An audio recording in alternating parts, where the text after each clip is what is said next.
La pollution, on en entend parler tous les jours. Mais est-ce qu'on sait vraiment ce que c'est? Dans cette analyse, on va décortiquer le sujet. D'où ça vient, ce que ça englobe et surtout comment on peut agir. Alors quand on pense pollution, on imagine tout de suite les gros nuages de fumée qui sortent des usines. C'est vrai, ça en fait partie. Mais ce n'est que la partie émergée de l'iceberg. Souvent, la menace la plus sérieuse est celle qu'on ne voit même pas. Pour bien comprendre un problème, il faut d'abord parler le même langage. Alors commençons par le début, avec quelques définitions pour que tout soit bien clair. Un polluant, c'est simple. C'est une sorte d'intrus. C'est une substance qui se retrouve là où elle ne devrait pas être et qui, par sa simple présence, vient tout chambouler. Elle perturbe l'équilibre naturel et peut être nocive. Et la pollution, c'est quoi? Eh bien, c'est quand ces intrus, ces polluants, sont si nombreux que la nature n'arrive plus à suivre.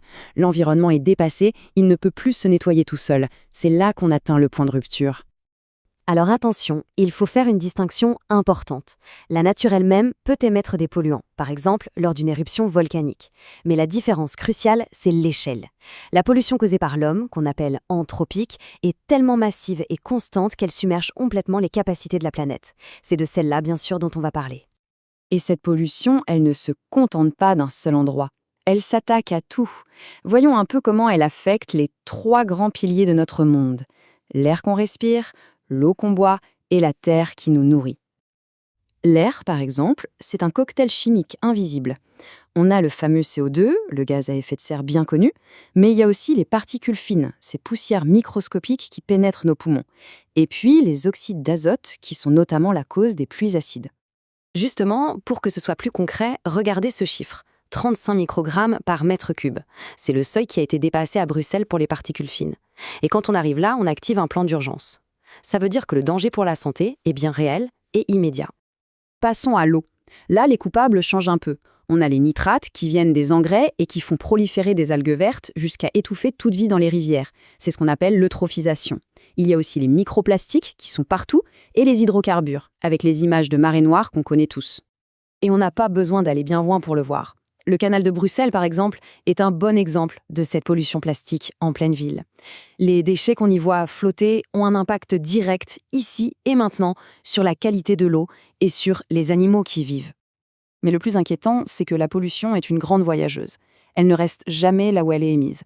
Le vent la transporte, la pluie la fait ruisseler vers les rivières, elle s'infiltre dans les sols, et à la fin, elle s'accumule dans les organismes vivants. C'est la bioaccumulation. Et ça nous concerne directement. Bon, maintenant qu'on a vu ce qu'est la pollution et où elle agit, la question logique, c'est d'où est-ce que ça vient tout ça? On va remonter la filière, des plus grandes industries jusqu'à notre propre maison. L'industrie lourde, bien sûr, est un acteur majeur. Cimenterie, aciérie, usines chimiques, chacune a ses propres rejets, sa signature de pollution. Ces industries sont vitales pour notre mode de vie, mais on voit bien ici le coût environnemental associé. Autre poids lourd, l'agriculture intensive. Ce graphique parle de lui-même. Une culture comme la pomme de terre peut recevoir jusqu'à 16 traitements fongicides dans l'année. 16, c'est énorme.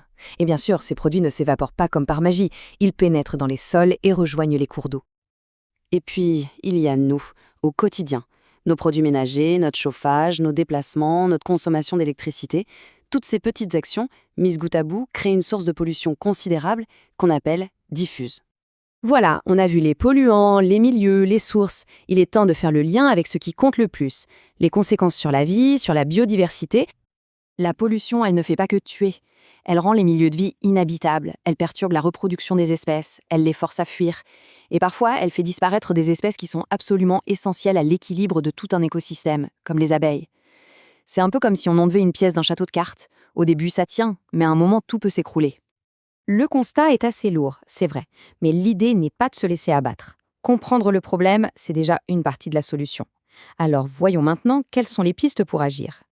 Il n'y a pas de solution miracle, mais plutôt une boîte à outils bien remplie. Il faut d'abord surveiller pour savoir où et comment agir. Il faut réduire les émissions directement à la source, c'est la base.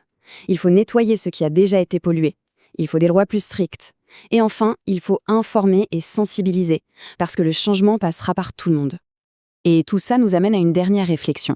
Au fond, quand on lutte contre la pollution pour protéger la biodiversité, est-ce qu'on ne serait pas avant tout en train de se protéger nous-mêmes? Parce que notre survie dépend entièrement de la santé des écosystèmes qui nous entourent. C'est peut-être ça la vraie question.